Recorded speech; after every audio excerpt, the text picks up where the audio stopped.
Buenas tardes.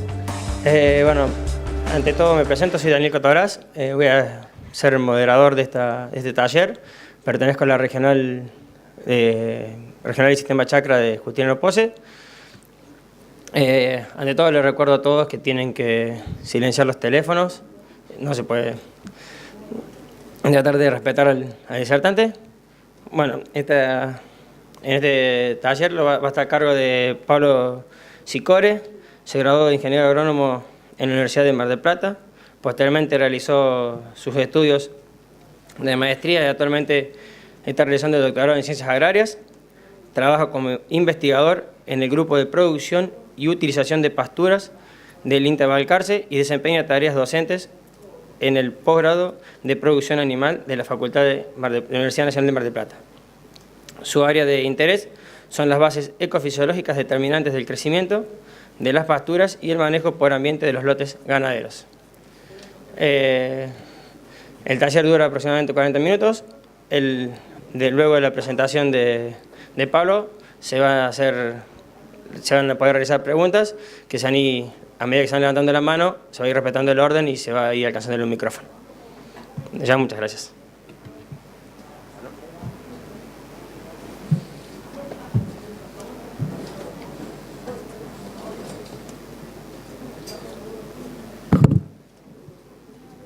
Bueno, buenas tardes. Ante todo, muchas gracias a la gente de APRESID por la invitación. La idea es hablarles sobre ambientación de lotes e impacto de la fertilización en pasturas cultivadas.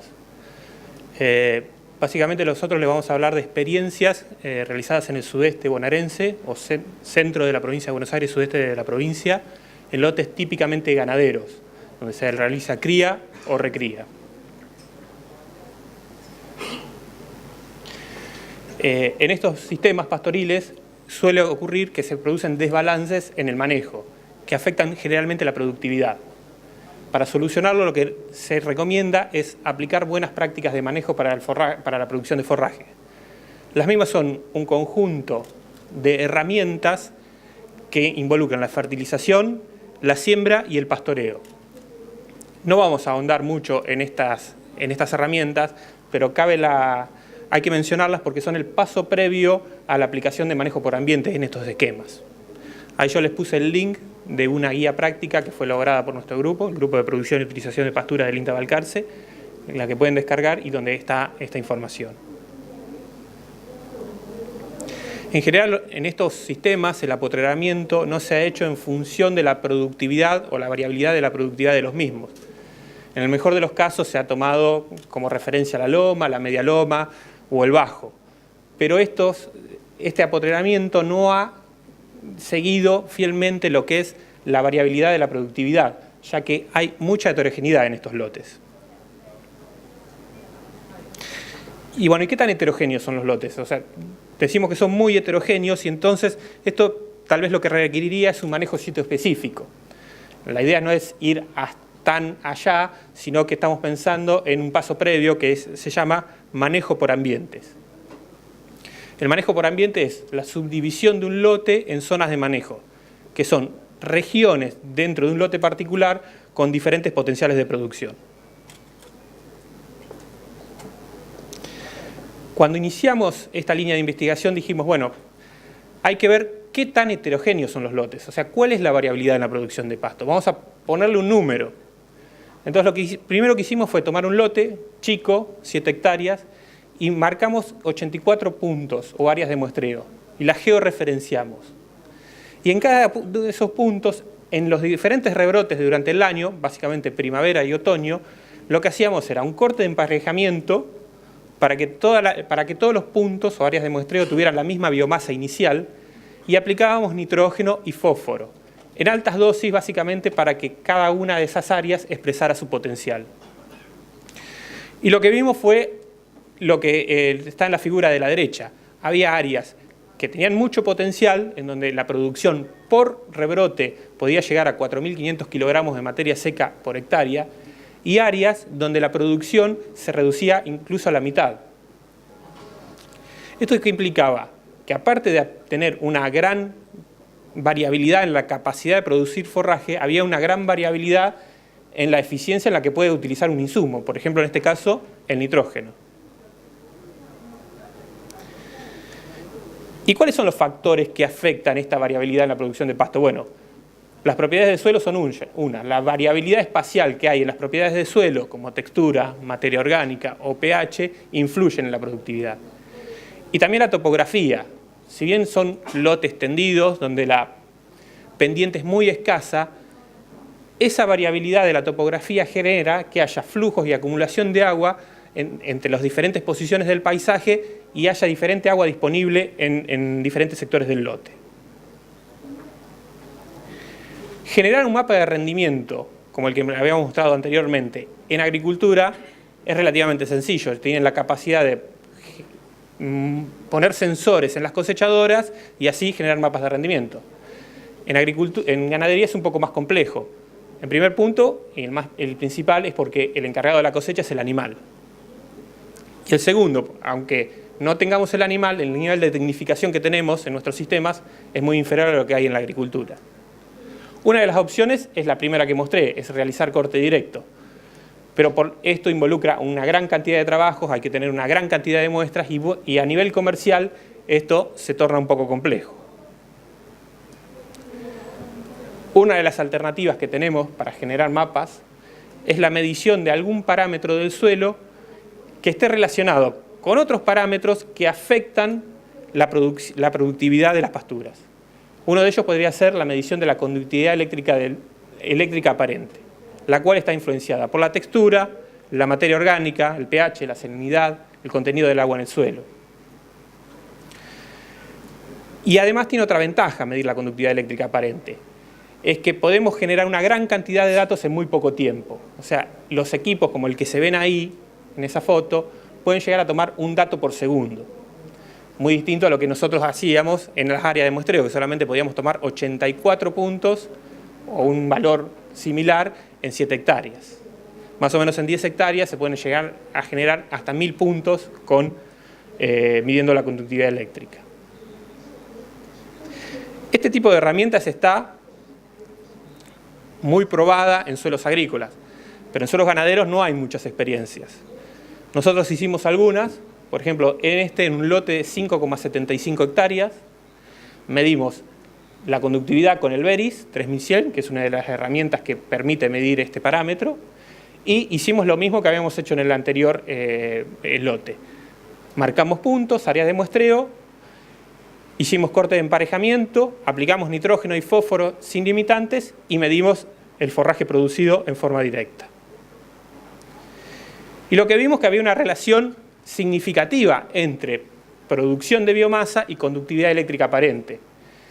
La conductividad eléctrica aparente solamente explicaba el 37% de la relación, pero la relación es altamente significativa. El p-valor, como pueden ver ustedes, ahí es de p0,001. Entonces dijimos, bueno, entonces podemos delimitar zonas de manejo a partir de la conductividad eléctrica aparente. Por métodos geoestadísticos dividimos el lote en 3 zonas. Zona de manejo baja, zona de manejo media y zona de manejo alta. Y lo que hicimos fue tomar cada una de estas zonas como un tratamiento y los puntos de muestreo como repeticiones y ver cuál era la producción de biomasa en cada una de estas zonas de manejo. Entre la zona de manejo alta y media no hubo diferencias significativas en la producción de biomasa, pero la zona de manejo baja produjo hasta un 46% más de biomasa que el resto del lote. Por lo tanto, creemos que la conductividad eléctrica aparente podría ser utilizada como estimadora de la variabilidad de la producción potencial de forraje y además para delimitar zonas de manejo. Si nosotros vimos que hay variabilidad en la producción de forraje, dijimos, bueno, también tiene que haber variabilidad en la respuesta a la aplicación de nutrientes. Entonces hicimos este trabajo, respuesta al agropiro, al nitrógeno, en función de zonas de manejo delimitadas mediante la conductividad eléctrica aparente. Básicamente lo mismo, este es el primer lote, medimos la conductividad, separamos en 2 zonas, zona de manejo baja y zona de manejo alta. Y en cada una de estas zonas pusimos 3 ensayos, en donde teníamos las siguientes dosis, 0, 50, 100 y 150 kilogramos de nitrógeno por hectárea. Medimos producción de pasto, tanto en primavera como en otoño, Hicimos corte de emparejamiento para que la biomasa inicial sea siempre la misma. Aplicamos fósforo para que no falte este nutriente en ninguno de los ensayos. Y los resultados fueron los siguientes. Había respuesta al nitrógeno. En primavera, en la figura de abajo, podíamos ver que había respuesta a nitrógeno. Es normal que eso ocurra. Pero lo que más nos asombró es que había una respuesta diferencial a la aplicación de nitrógeno entre zonas de manejo. O sea, la zona de manejo representada por las barras negras, la respuesta era mucho mayor que en la zona de manejo representada por las barras grises, ¿no? Es la figura de abajo. Y la pregunta que nos hicimos es, bueno, pero si el nitrógeno y el fósforo eran lo mismo, la misma cantidad, ¿cuál era la diferencia entre una zona de manejo y la otra? Bueno, la diferencia estaba dada por la disponibilidad de agua en cada una de estas zonas. El agua, además, es un parámetro de suelo que influye mucho en la medida de la conductividad eléctrica aparente. Y en cambio, en otoño, ¿qué pasó? Hubo respuesta a la aplicación de nitrógeno, de menor magnitud, esto es normal para nuestra zona, pero además no hubo diferencias significativas entre zonas de manejo. Si ustedes ven, las barras grises y las barras negras son muy similares. ¿Y esto por qué ocurrió? Bueno, hubo dos motivos. Primero, la radiación fotosintéticamente activa incidente fue menor en otoño respecto a primavera. Esto le puso un techo a la producción de pasto en esta época. Entonces, las zonas tendieron a igualarse. Y además, por el balance hídrico que hicimos, la disponibilidad de agua no varió tanto entre zonas, entre la zona de manejo baja y la zona de manejo alta. Habíamos dicho que otro de los parámetros que influye en gran medida en la variabilidad de la productividad es la altimetría. Si podemos hacer una medición geoespacial de la altimetría, lo que podemos hacer es generar modelos de elevación digital y a partir de ellos generar zonas de manejo. Un modelo de elevación digital es como el que está en la figura de la derecha. Y nosotros lo que hicimos fue, en un lote de Agropiro, en Ayacucho, trazamos una transecta de 1000 metros y pusimos 7 ensayos en diferentes posiciones del paisaje, o sea, con diferente altitud, en diferente altitud. En cada uno de estos experimentos había 2 tratamientos, sin la aplicación de nitrógeno y con 300 kilogramos de nitrógeno. No se asusten con las dosis, por ahí parecen muy excesivas, pero nosotros lo que queríamos era que cada lugar lo que hiciera era expresar a su potencial. Tal vez su potencial lo hubiera logrado con muchos menos kilos de N, pero la idea era asegurarnos que eso ocurriera. Y por ejemplo, acá medimos acumulación de biomasa en primavera tardía. Y lo que pudimos ver es que a medida que la altitud era mayor, o sea que la posición en el paisaje del experimento era mayor, la producción de biomasa era menor. Eso se podía ver no tan claramente cuando no aplicábamos nitrógeno, pero sí con mucha claridad en el tratamiento N300, o sea, en donde habíamos aplicado nitrógeno. Hay que recordar que a todo le aplicamos fósforo para que este nutriente no faltara. Y nuevamente, ¿por qué ocurrió esto? Acá medimos agua en el suelo, contenido de agua del suelo, y vimos que las posiciones más altas, los ensayos que estaban en posiciones más altas, la disponibilidad de agua en el suelo era menor. O sea, había una fuerte relación entre contenido de agua en el suelo y altitud. La relación era inversa. En función de esto, podríamos haber delimitado 2 zonas de manejo. Un ambiente A, de alto potencial, donde cuando aplicamos nitrógeno producía 4.200 kilos en un rebrote de primavera tardía, y un ambiente B, donde por más que le agregáramos nitrógeno, la producción se estancaba. O por lo menos no crecía en la magnitud de lo que crecía en el ambiente A. La pregunta es, si este ensayo se hizo en primavera avanzada, ¿este comportamiento se mantiene a lo largo del año? No, creemos que no. El ambiente A seguramente es el que más se encharca o se inunda durante el fin del invierno o al principio de la primavera, que es una época clave en la cual necesitamos pasto en nuestra región. Entonces, acá empieza a jugar, eso nosotros no lo sabíamos porque no conocemos el lote. Entonces, la capacidad o la información que tenga el productor nos puede proveer este tipo de información. O sea, nosotros medimos en un momento puntual, pero el productor es el que realmente conoce su lote y es el que nos podría haber dicho, no, bueno, pero ojo que el ambiente A muchas veces se inunda en otras épocas del año. Y esta información del productor se puede complementar con información meteorológica. La verdad que no es lo mismo que se inunde o se encharque 2 de cada 10 años que se inunde 8 de cada 10 años. Las series históricas, climáticas, nos brindan muchísima información adicional que siempre tenemos que tener en cuenta. Una conclusión parcial es que los subambientes o zona de manejo son más fáciles de observar con el agregado de nutrientes, en este caso nitrógeno. Eso lo veíamos muy claro. Nosotros cuando no teníamos nutrientes era mucho más complicado diferenciar la potencialidad de esos ambientes. Acá tenemos los mapas de manejo de sitio específico y manejo por ambientes. Y el mapa de la derecha en realidad es una simplificación del manejo por ambientes. ¿Para qué simplificamos? Básicamente para poder aplicar prácticas agronómicas diferenciales, o sea, pastoreo, fertilización. Si no, seguimos teniendo dificultades en el manejo por ambiente porque no tenemos las herramientas aún para hacer una fertilización con dosis variable. Entonces el mapa de la derecha se puede lograr tanto con las herramientas que vimos anteriormente, o sea, midiendo la conductividad eléctrica aparente o midiendo la altimetría, pero también otras herramientas que están mucho más al alcance del productor, que por supuesto van a ser menos precisas, el grado de precisión va a ser menor, pero es un muy buen punto de partida. La primera ya la mencionamos, la experiencia del productor o de la persona que está en el campo y toma las decisiones de manejo en el día. Él es un recurso invalorable, ya que nos puede dar mucha información del comportamiento de nuestros lotes. Esto se puede complementar, por ejemplo, con mapas de suelos o con mapas de riesgo hídrico.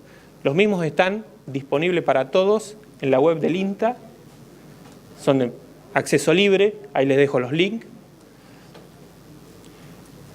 Los mapas, por ejemplo, de la provincia de Buenos Aires están todos en 1 en 50.000. Los mapas de riesgo hídrico están 1 en 25.000. Los mapas de suelo brindan un montón de información. También hay aplicaciones, como por ejemplo la app CEPA, que fue desarrollada por la gente de INTA Castelar, que también brinda información de suelo, de clima, de producción, de productividad, y me estoy olvidando de algo más, pero no lo recuerdo. Pero es una herramienta muy intuitiva, muy sencilla y que realmente habría que empezar a utilizar. Acá lo que quiero mostrarle son unas fotos del primer lote que vimos, el donde habíamos medido 4.500, 3.500 y 2.500 kilogramos de materia seca por hectárea, no por año, por rebrote, promedio de cada rebrote. Y lo que podemos ver en el principio de una primavera es que había, esta es una foto del Google Earth, había zonas más verdes que se correspondían con aquella que nosotros habíamos medido 4.500 kilogramos de materia seca y zonas mucho más claras que se correspondían donde nosotros habíamos medido 2.500 kilogramos de materia seca producida. O sea, lo que nosotros medimos simplemente se podía ver en una foto también. Esta foto es de la misma primavera, pero un poco más avanzada. O sea, había mucho más pasto. Ya es un poco más complicado verlo, pero no sé si ustedes alcanzan a ver, se ve mucho más oscuro hacia arriba a la izquierda que hacia abajo a la izquierda. Entonces, en este tipo de lote o en este tipo de circunstancia, uno pensaría que hay que hacer manejo por ambientes. Hay que subdividir el lote en función de la productividad de cada uno de los ambientes que encontramos. Pero acá tenemos el mismo lote en el año 2016. El lote cambió por completo. Nosotros lo pastoreamos mal, porque en realidad tenemos actividades de investigación, entonces priorizamos las actividades de investigación. Repercutieron mucho más las secas de verano, se inundaba en invierno. El lote cambió totalmente. El agropiro en muchas partes se perdió, quedó suelo desnudo. En otros aparecieron otras especies, como por ejemplo poa. En un bajo dulce apareció mucho lotus. La realidad es que en este tipo de lote, en realidad no en este lote, sino en esta circunstancia, es difícil pensar en manejo por ambiente. para hacer manejo por ambiente lo que tenemos que tener es buenas pasturas no degradadas. Entonces, no podemos pensar en ninguna de estas tres opciones si no antes no aplicamos buenas prácticas de manejo. Ese sería el mensaje. Tener un buen tapiz es fundamental. Hay que ir paso a paso. Algunas consideraciones finales. En agricultura los beneficios del manejo por ambientes, han sido demostrados. En cambio, en pasturas todo está por hacerse. Nosotros les mostramos algunas experiencias, tenemos algunas más, pero no hay tantas. No es que estamos a años luz de lo que están haciendo en agricultura. Lo que sí hay es numerosas herramientas. Lo que debemos aprender es a usarlas, a animarnos a usarlas. Hay herramientas más complejas, hay herramientas un poco más sencillas, pero lo que tenemos que hacer es animarnos a usarlas. Bueno, muchas gracias.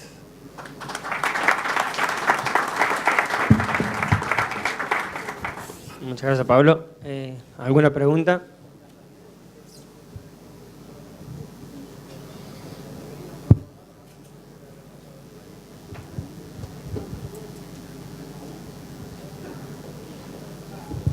Hola. Sí, yo te quería preguntar, ¿no utilizaron imágenes multispectrales para calcular NDVI, corroborar así el manejo por ambiente, si había alguna variabilidad en ese tema? Sí, sí tenemos algunos trabajos hechos con imágenes satelitales. Lo que tiene la imagen satelital es que mide el NDVI se satura muy rápido. O sea, cuando vos tenés 1000 kilos de producción de biomasa en un lugar y 1500 en otro, el NDVI funciona bárbaro. Cuando pasa el umbral de los 2000, 2500 kilos, que es cuando vos empezás a pastorear, empieza a hacer agua. O sea, todo es igual. El NDVI es igual para todo. ¿Se entiende? Hace como un plató. La producción de biomasa sigue aumentando, pero el NDVI se mantiene. Entonces empieza a hacer un poquito de ruido. El NDVI o otros índices, cualquiera de los otros que hay dando vueltas, son muy útiles por ahí para zonas un poco más limitantes a las nuestras, o sea, zonas desérticas, donde la producción es mucho menor. Nosotros apuntamos a que, hablando de buenas prácticas de manejo, a entrar con 2.500, 3.000 kilos de biomasa a pastorear y salir con 1.500. En ese rango, a veces el NDVI no copia muy bien lo que es la producción de biomasa. En realidad nosotros teníamos el punto de quiebre en 1800 kilos, hacía como una lineal plató. El NDVI aumentaba linealmente y aumentaba linealmente la biomasa hasta los 1800 kilos. A partir de ese momento, el NDVI no aumentaba nada, y la producción de biomasa, vos tenías datos medidos de producción de biomasa que aumentaban mucho, 2500, 3000, 3500, pero el NDVI seguía siendo el mismo. O sea, hay que tomarlo, es una herramienta, sirve, pero hay que tomarlo con cuidado.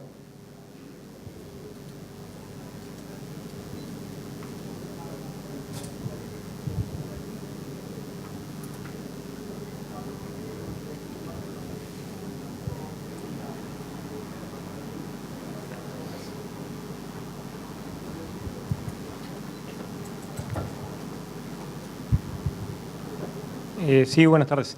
Quería consultarte el tema de fertilización con algún otro macronutriente o micronutriente. No sé qué deficiencia o algo están manejando en esa zona. Si están probando más allá de los principales macros como son nitrógeno y fósforo. Sí, en nuestra zona deficiencias de otros nutrientes no hay. Hemos probado con azufre y zinc y no tenemos deficiencias. Tenemos severas deficiencias de fósforo en lotes, porque tradicionalmente los lotes son de muy bajo contenido de fósforo en toda la provincia de Buenos Aires, sobre todo en el sudeste de la provincia, por una cuestión del material parental que tiene muy poco fósforo. Y hay alta respuesta a nitrógenos dependiendo de la época del año. En primavera hay mucha respuesta, en otoño la respuesta es menor, pero puede ser muy importante la producción de pasto en esa época, porque necesitas mucho pasto. Pero otros nutrientes, en nuestra zona no hay respuesta, ni de potasio, ni de azufre, ni de micronutrientes.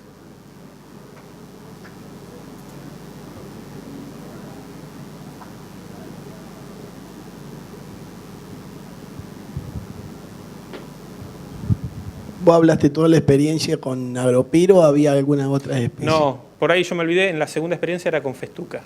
La de que en el lote de 5,75 hectáreas, que se hizo en la colonia Portis Basualdo en Las Armas, eso era con Festuca. Nosotros las forrajeras templadas que más creemos que se tienen que utilizar en la región de la Pampa Deprimida, sudeste de la provincia de Buenos Aires, son Agropiro o Festuca, dependiendo el lote o la aptitud del lote, básicamente. Lotes más complicados, Agropiro. Lotes de un poquito mayor potencialidad, Festuca. Creemos que son las especies que se deben manejar. Hay experiencias, hemos hecho algunas, básicamente con mezclas de alfalfa y Festuca. En nuestra región particularmente, si te vas más a la Pampa Deprimida, la alfalfa se complica. En nuestra región tenemos limitantes a veces de suelo, de tosca, lo que afecta mucho a la alfalfa.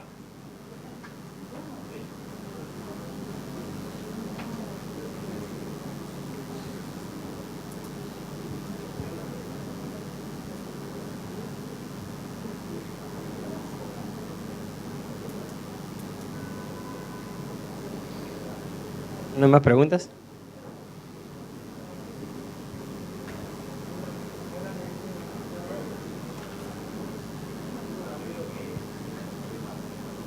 ¿Tenés alguna experiencia con el tema de napas? Nosotros, la napa nuestra, la que podés encontrar en la Pampa Deprimida, es un poco diferente a la que tenés vos en tu zona, ¿no? En Belleville. Generalmente muchas veces es, dependiendo del lote, ¿no? En particular, pero muchas veces lo que es una napa colgante, o sea, es una acumulación de agua, de lluvia, producto de que no se produce infiltración por las características típicas del suelo. O sea, tenemos un horizonte BT muy arcilloso y eso impide el buen drenaje del agua.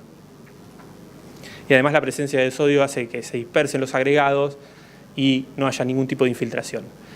Pero no es una napa salina en muchos casos, en otros sí. Este tipo de napa lo que tiene que se da principalmente en invierno, donde el balance hídrico es positivo, o sea, las precipitaciones son mucho mayores a la evapotranspiración, pero a medida que avanza la primavera, y dependiendo del año, por supuesto, el agua se va. Entonces, ¿es un problema? Sí, en parte, porque puede afectar la implantación de algunas pasturas. Pero no es un problema para la producción en sí, porque en invierno la limitante más grande en la producción no es la presencia de agua de napa, sino es la baja radiación y la baja temperatura que nosotros tenemos en nuestra zona. O sea, si sacáramos la napa y la napa colgante, o sea, las grandes extensiones de agua, seguiríamos produciendo poco en invierno. Básicamente por eso, porque no tenemos ni radiación ni temperatura.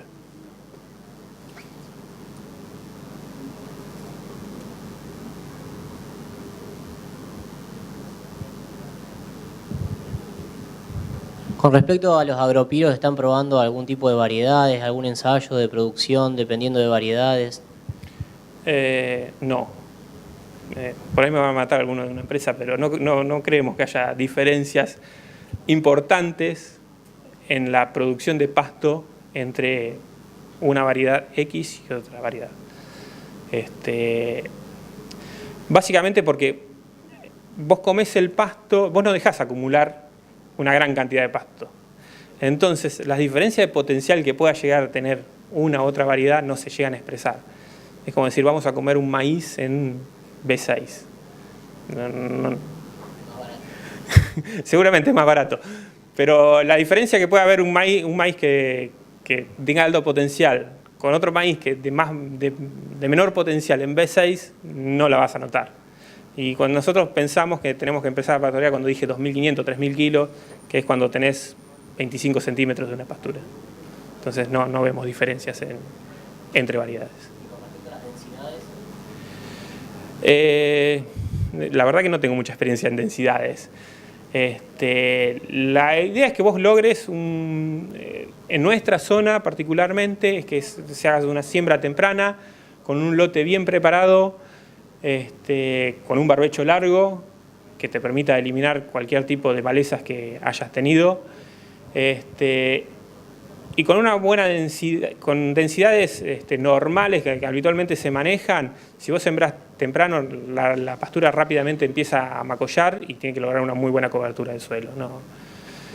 Vos tenés un rango de variabilidad, pero en los valores normales que se manejan, no creemos que haya diferencias. Distinto por ahí otras especies como alfalfa, ¿no? Que por ahí sí se está trabajando más en lo que es arreglos espaciales y densidades, ¿no?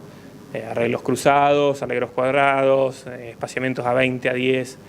Es otro tipo de especie que no macolla, entonces ahí sí puede haber diferencias. Pero en lo que es gramíneas, las densidades normales que habitualmente utilizás, creo que son las adecuadas. Buenas tardes. Acá.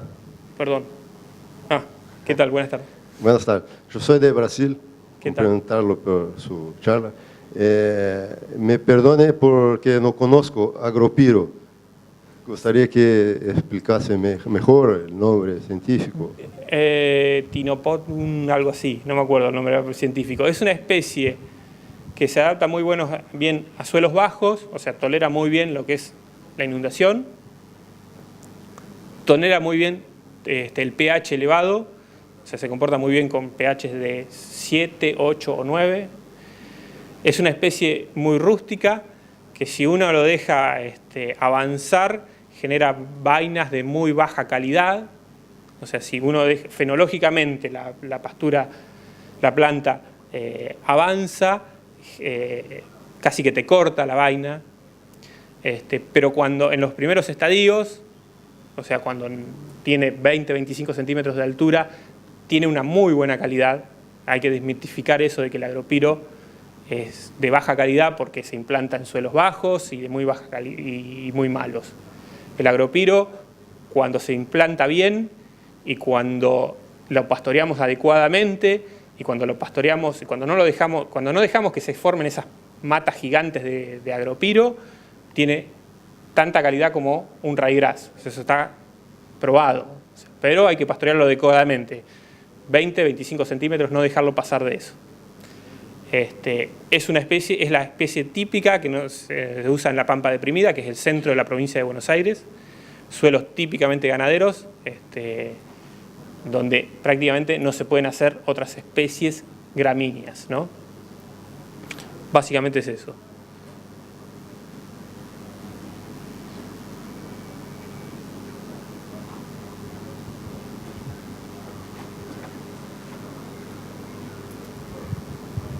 Hola. Hola, ¿qué tal? ¿Qué experiencia tenés con Lotus tenuis? Ninguna, perdón. Hace ya algunos años, no por decisión mía, sino por decisión de las personas que trabajaban o llevaban adelante el grupo de producción y utilización de pastura, y yo creo que comparto la idea, la apreciación. La idea es generar pasturas monofíticas de gramíneas forrajeras templadas. Eso, ahora estamos hablando de agropiro o festuca. Eso combinado con verdeos de invierno y de verano pueden generar una oferta balanceada en lo que hace una oferta balanceada de forraje. La verdad que yo no tengo experiencias con festuca, con Lotus, perdón, porque tampoco hace pocos años que trabajo en pasturas. Si te querés, te digo que siempre se dice que el Lotus es muy bueno para fijar, se comporta muy bien en suelos bajos, en bajos dulces, pero que la producción de forraje es como que se queda un poco, ¿no? Comparado con lo que puede producir una festuca o un agropiro, no alcanza.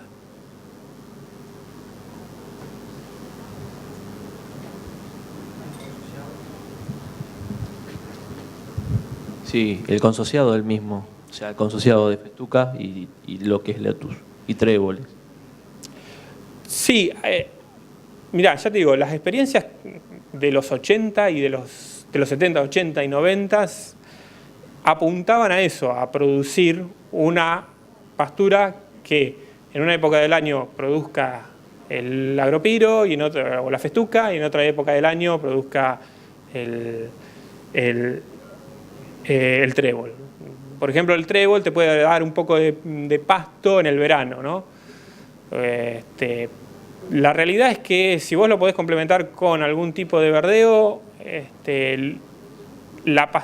o sea, sacás el lotus o el trébol de la pastura, lo que te va a hacer es simplificar el manejo de la pastura monofítica. Entonces, en los momentos que la pastura monofítica no te dé pasto, verano e invierno principalmente en nuestra región, lo que podés complementar con algún tipo de verdeo. Pero la idea de manejar pasturas monofíticas es eso, simplificar el manejo. Y después lo que pasa también con una pastura consociada es que las especies hacen un manejo por ambientes particular, o sea, ellas mismas hacen un manejo por ambientes. Tienden a ubicarse en los sectores que a ellas mejor le conviene, ¿no? O sea, el lotus se ubica en el bajo dulce y deja los sectores más alcalinos para, por ahí, la festuca. Entonces, lo que haces es que tenés en un sector lotus o un trébol y en otro sector tenés una gramínea. Lo que hace es complicarte el manejo, ¿no? Porque ¿cuándo entras al lote? Por eso la idea de manejar pasturas monofíticas. Básicamente eso. Realmente no hay, últimamente las líneas de investigación de nuestro grupo no apuntan a mezclas, salvo lo que ya dije, alfalfa con festuca. Básicamente porque la alfalfa sí puede darte una cantidad de forraje importante en el verano. O sea, ahí sí se complementan. Realmente la festuca literalmente desaparece en el verano y lo que tenés es una muy buena pastura de alfalfa. Pero no sé si un trébol te permite generar la cantidad de forraje que te permite que sí generas con una alfalfa. Yo te quería hacer una pregunta acá. Luego de los ensayos que ustedes realizan ahí en INTA y en tu zona, sí, de las transectas que realizan en los lotes de experimentación, a ver si lo habían llevado para con productores y de ser así, si han resultado o no, o si tuvieron, cómo estuvo esa interacción, o si solo tu parte se dedica a la investigación. La idea es llevarlo a los productores, todavía no lo hemos hecho. En realidad los trabajos están hechos en campo de productores. El de la transecta con los 7 ensayos está hecho en un campo de productor. Por diversos motivos después dejás de interaccionar con el productor y no seguimos trabajando, pero la idea es sí generar la posibilidad de trabajar con productores en el futuro. En lo que es mi actividad personal, estos ensayos son parte de mi tesis doctoral, entonces son muy focalizados a lo que es investigación.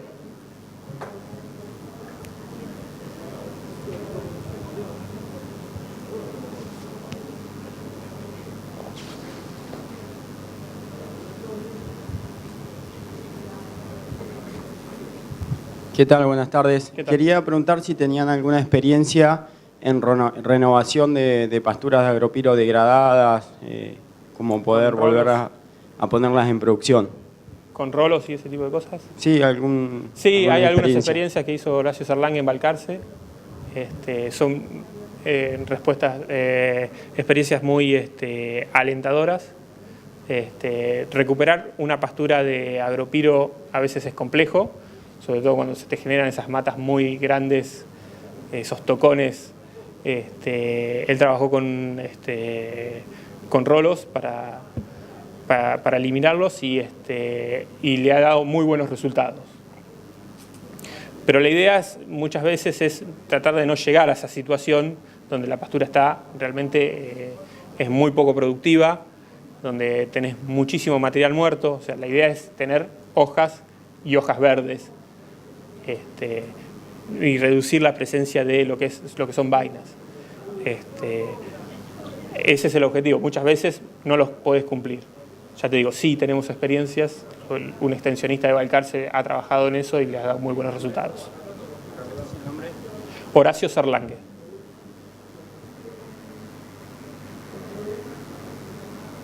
Te comunicas con la agencia de extensión del INTA Balcarce y él está ahí.